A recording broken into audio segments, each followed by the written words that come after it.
पूजा घरे एही दिगरे जालतु नाही दीप माड़ी आसिब विपद।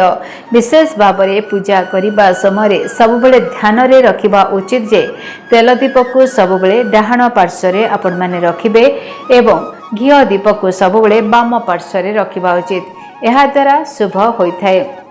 नमस्कार, शुभ सकाळ आपण समस्त को अनेक अनेक शुभेच्छा शुभकामना मध्यम। दर्शक बंधु, प्रत्येक घरे प्रत्येक दिन सकाळे एवं संध्यारे भगवान को सम्मुखरे आमर दीप जला जाय थाए। कुहाଯାଏ दीप जालिबा द्वारा ईश्वरंकर आशीर्वाद प्राप्त हेबा सहित घरे सकारात्मक शक्तिर प्रवेश मध्य होइथाए। एथिपई जे कोनोसी पूजा व्रत रे आरंभरु दीप लगा जाय थाए, ता परे पूजा पाठर अन्य विधि मान करा जाय थाए। बेले बेले आमर अजाणतरे भूल दिगरे दीप लगाई पूजा पाठ आमे करिथाउ, जहा आमकु जना जाय न थाए।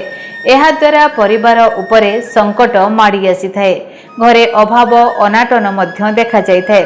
जेते रोजगार कले मध्य आमको अंटी न थाए, परिवार मध्य रे कली झगड़ा लागी रही थाए। ताले आसंतु जानिबा घर हेउ बा मंदिर केउ दिगरे दीप लगाइले एहा आम पई शुभप्रद होई थाए। दर्शक बंधु, वास्तुशास्त्र अनुसार भूल रे भी आपण माने दक्षिण दिग को मुह करी केबे दीप लगांतु नाही, एहा अशुभ होई थाए। दक्षिण दिग को मुह करी दीप लगाइले घरे आर्थिक संकट देखा जिबा सहित कली झगड़ा मध्य लागि थाए।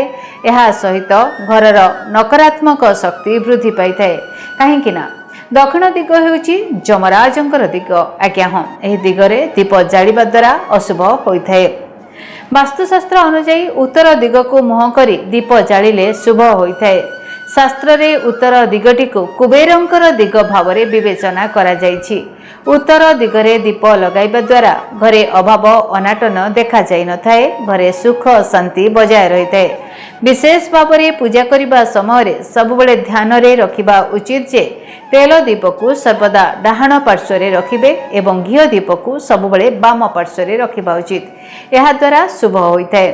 दर्शक बंधु, जदि आपण माने मंदिर रे बा निजर घरे ठाकुरंग पाखरे दीप जालुछंती, तेणु ए सबु दिग प्रति ध्यान दियंतु एवं ठाकुरंकर आशीर्वाद आपनकु प्राप्त हेउ। आजिर दिनटी आपण मानक पई शुभमय हो, एतिकी ठाकुरंग पाखरे प्रार्थना करिबा सहित मते विदाय दियंतु। धन्यवाद, नमस्कार।